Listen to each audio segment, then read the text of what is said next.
Buongiorno da Sicilia 24, i titoli del nostro telegiornale.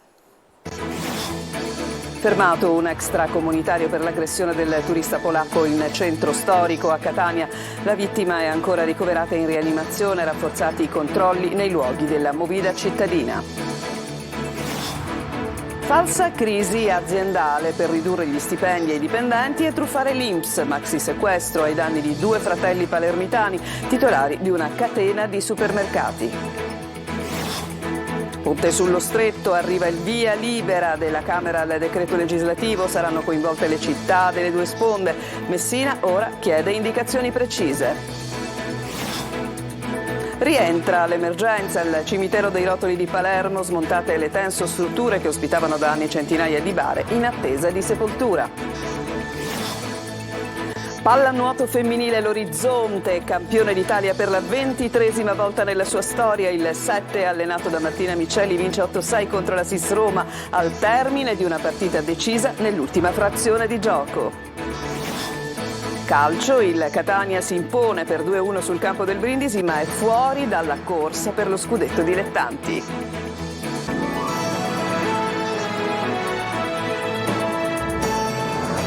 Ancora ben trovati da Sicilia 24. C'è un fermato per l'aggressione al turista polacco in pieno centro a Catania. Si tratta di un extracomunitario irregolare che è accusato di rapina e lesioni. Intanto restano molto gravi le condizioni dell'uomo ricoverato. Sentiamo Natale Bruno. Di lui si sa solo che è un extracomunitario irregolare. Per il resto non si conosce la sua identità in quanto sprovvisto di documenti né la nazionalità. Adesso è in stato di fermo di polizia giudiziaria e in carcere con l'accusa di furto con strappo e lesioni gravi, ma la sua posizione processuale potrebbe aggravarsi con il trascorrere delle ore. È lui che ha strattonato il turista polacco tra la via Neve e via Peniniello la notte tra venerdì e sabato scorsi nella zona di piazza Stesicoro. Agenti della Mobile, dopo aver visionato decine di filmati di telecamere di sicurezza della zona, sono riusciti a identificare l'aggressore. Agli atti dell'inchiesta vi è pure il video che ritrae le fasi dell'aggressione. Si vede un extracomunitario che si avvicina al turista, gli strappa di mano l'iPhone e contemporaneamente lo spinge violentemente per terra. L'uomo cade e batte la testa sul marciapiede. L'extracomunitario ha riferito agli investigatori della polizia di non avere documenti. Domani dovrà sostenere l'udienza di convalida dinanzi al GIP che deciderà sulla richiesta di misura cautelare del PM Assunta Musella. Restano intanto critiche le condizioni di salute del turista polacco in rianimazione al Garibaldi Centro di Catania. Il paziente è ancora un paziente critico, in prognosi riservata, in coma farmacologico e quindi non ci sono ulteriori complicanze, ma è chiaro che è necessario ancora del tempo per ulteriori valutazioni. Accanto al paziente la giovane moglie giunta dalla Polonia a Catania già all'indomani della tragica rapina. E anche lei è una ragazza, quindi è molto preoccupata ed è entrata in uno stato chiaramente di preoccupazione, insomma. Non era qui col marito, il marito era in vacanza da solo con amici? Il marito era solo qui con amici e lei è venuta urgentemente dalla Polonia, è venuta qua da noi in Italia. Sulla vicenda sin da subito c'è stato un frequente interessamento da parte del consolato polacco.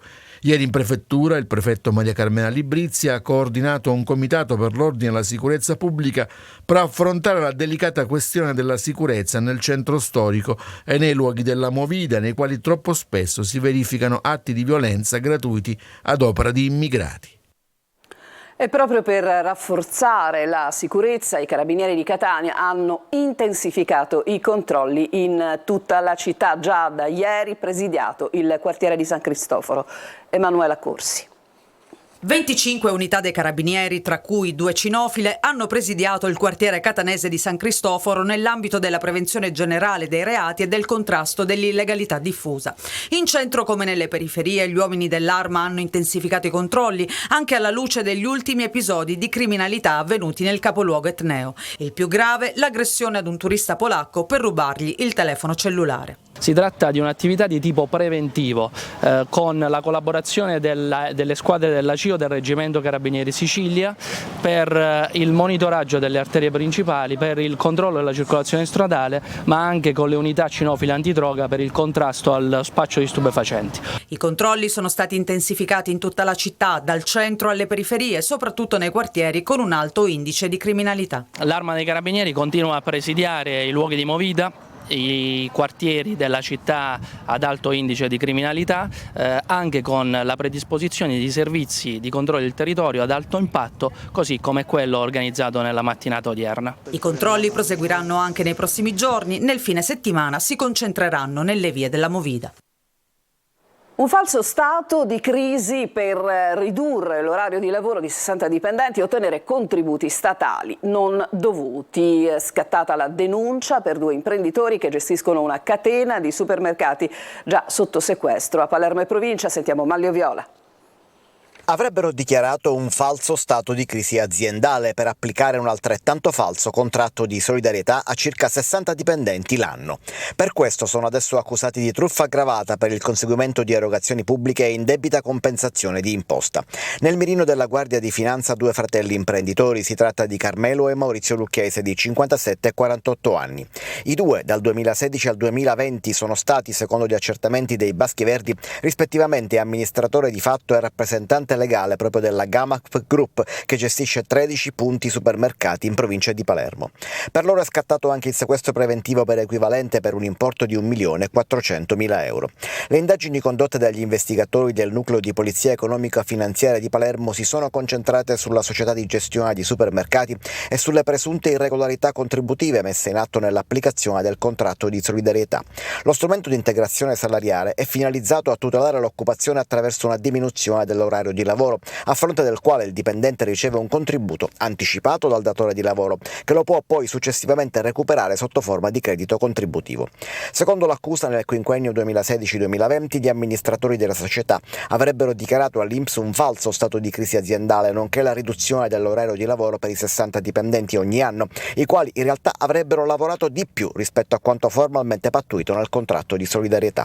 Attraverso questa presunta truffa, la società avrebbe ottenuto un credito contributivo quantificato in 1.400.000 euro, successivamente utilizzato dalla stessa società per compensare contributi previdenziali dovuti e abbattere le imposte. Lo scorso anno il patrimonio dell'imprenditore Carmelo Lucchese, per un valore di 150 milioni di euro, era stato confiscato su richiesta della direzione distrettuale antimafia della Procura. Il decreto era stato emesso dalla sezione misure di prevenzione del Tribunale di Palermo. Gli esercizi commerciali sono infatti adesso gestiti da un amministratore giudiziario. Una scossa di terremoto di magnitudo 3.6 della scala Richter è stata registrata 17 minuti dopo la mezzanotte nel nord-est della Sicilia. Secondo i rilevamenti dell'Istituto Nazionale di Geofisica e Vulcanologia di Catania, il sisma ha avuto ipocentro a 37 km di profondità ed epicentro a 8 km da Magnace, siamo in provincia di Catania, 9 km da Floresta, in provincia di Messina. Un'altra scossa, questa volta di magnitudo 3.2, è stata rilevata alle 3:22 della notte a meno di 1 chilometro di profondità, con l'epicentro vicino ad Acireale. Pochi minuti dopo si è registrata un'altra scossa di magnitudo 2.5 con epicentro poco più a nord presso Santa Venerina. Non ci sono segnalazioni di danni a persone o cose. Adesso ci fermiamo, una pausa, a tra poco.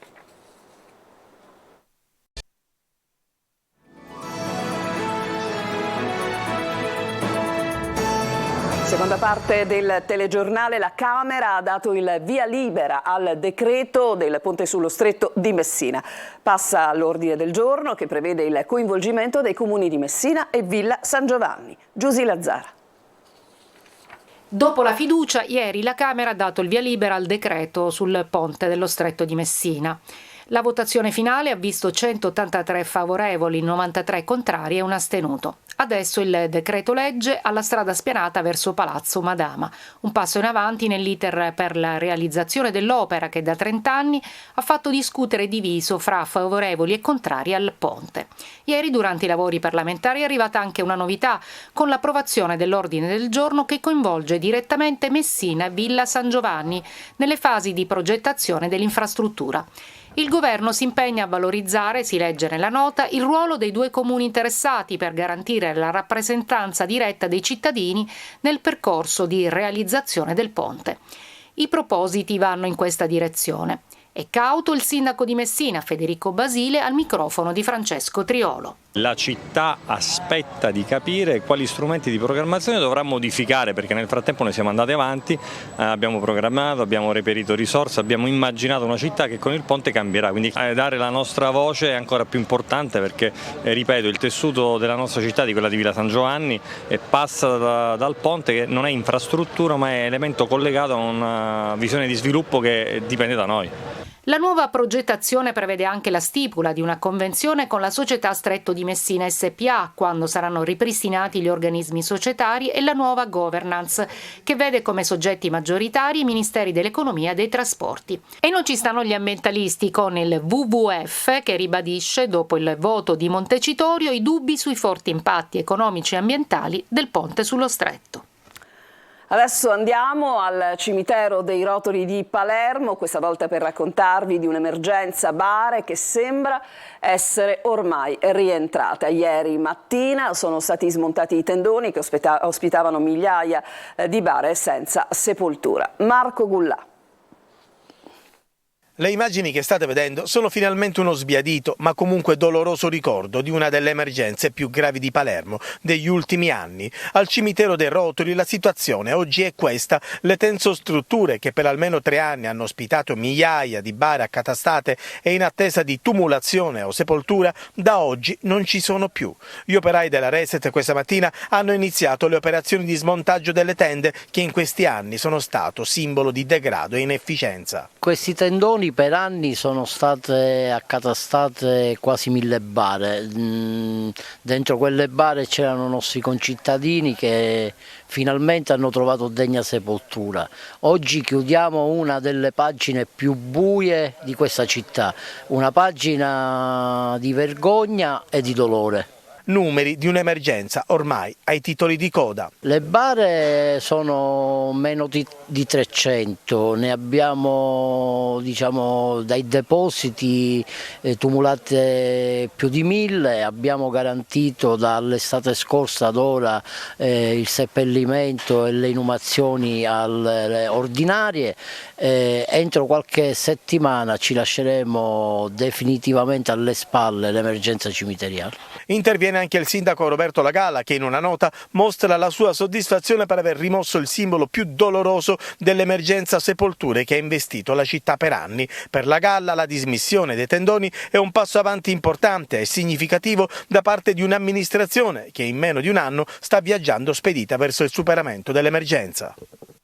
Un'altra pausa brevissima e poi lo sport.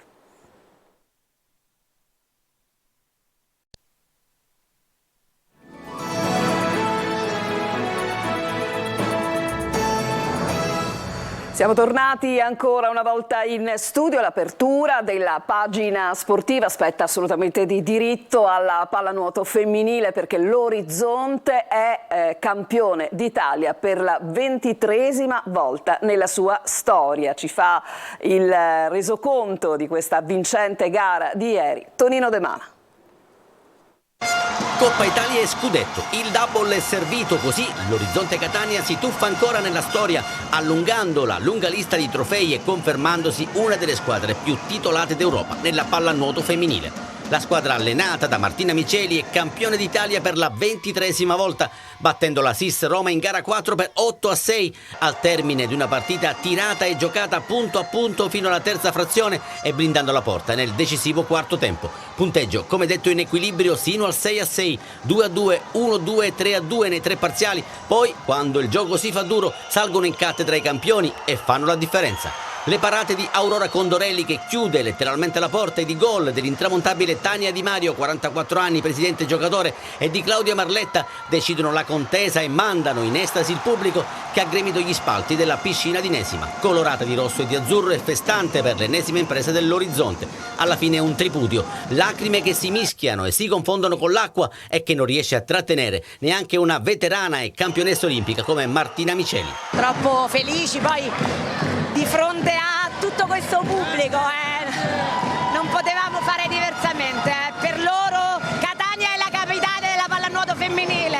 Non sta nella pelle Tania Di Mario, il suo gol, quello del 7-6, apre le porte della gloria. Che era una cosa che forse abbiamo desiderato talmente tanto che non siamo neanche riusciti a pensarla così bella. Grazie Catania, è stato bellissimo. Hai fatto anche un gol straordinario, forse uno dei più belli della tua carriera, o sbaglio? Sicuramente il più complicato. Chiude la porta invece Aurora Condorelli, che nell'ultima frazione decide di non far passare nessuno, opponendosi ai disperati assalti della SIS Roma. Sai che nell'ultima frazione non hai subito gol, avete fatto una difesa ferrea e tu le hai prese praticamente tutte? Sì, mancavano 8 minuti, stavamo pari, in 8 minuti abbiamo detto dobbiamo chiudere la porta e basta. La partita deve essere nostra, con tutto questo pubblico a casa nostra non basta nessuno. La consegna della Coppa, simbolo del trionfo, è il sigillo finale, ma all'orizzonte ci sono ancora altri traguardi e nuove sfide. E adesso al calcio, perché il Catania chiude la sua stagione vincendo a Brindisi per 2-1 nella seconda giornata della Pool Scudetto. I rossazzurri faticano, vanno in svantaggio prima di trovare nel finale la reazione con i gol di Litteri e Palermo. Il successo però non basta a tenere in corsa per la qualificazione la squadra di Ferraro. Sentiamo Angelo Gagliano. Serviva una vittoria per continuare a sperare. La vittoria è arrivata, ma la speranza del Catania di proseguire il cammino nella Pool Scudetto si è fermata a Brindisi. La sconfitta interna contro il Sorrento taglia fuori i rossoazzurri dalla corsa per lo scudetto di Serie D. Gara condizionata dalle assenze, in difesa soprattutto. Senza Somma infortunato, Lorenzini squalificato, le scelte di Ferraro sono state obbligate ed hanno dettato anche l'atteggiamento in campo della sua squadra. Linea difensiva bloccata per non prestare il fianco agli attaccanti pugliesi. Il Catania ha sofferto per quasi tutta la gara la dinamicità offensiva del Brindisi, che ha messo a dura prova la reattività di Beters, oggi migliore in campo. Se i rossazzurri sono rimasti in partita e poi hanno vinto, lo devono al giovane portiere Lettone. Almeno 7-8 gli interventi salva risultato, 4 solo nel primo tempo, sulle conclusioni di Opoola, Malaccari e Felleca. Anche a Brindisi, nonostante il buon inizio, il Catania vede poco la porta avversaria. Quando arriva al tiro lo fa solo dalla distanza con Sarao, che ha anche una buona occasione di testa ma manda alto. Si va a riposo sullo 0-0.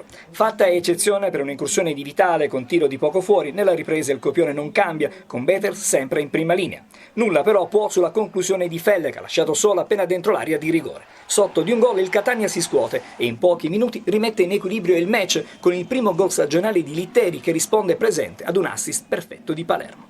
La scossa, oltre che nervosa, è anche tattica. Gli innesti di Pedicone, Russotto e la doppia punta danno brillantezza e lucidità all'azione rossazzurra, che in pieno recupero, dopo aver traballato ancora in difesa, trova il gol vittoria con Palermo servito alla perfezione da Russotto. Finisce 2-1 per il Catania, ma la vittoria, come detto, non basta per proseguire l'avventura Pool Scudetto. A bocce ferme si potrà finalmente programmare la prossima stagione. Questo servizio chiude questa edizione di Sicilia 24. Io vi ricordo il prossimo appuntamento con il telegiornale su Telecolor alle ore 14 e vi lascio adesso con Michele Cucuzza, Angelo Gagliano per il consueto appuntamento con Buongiorno Sicilia. A tutti un buon proseguimento di giornata.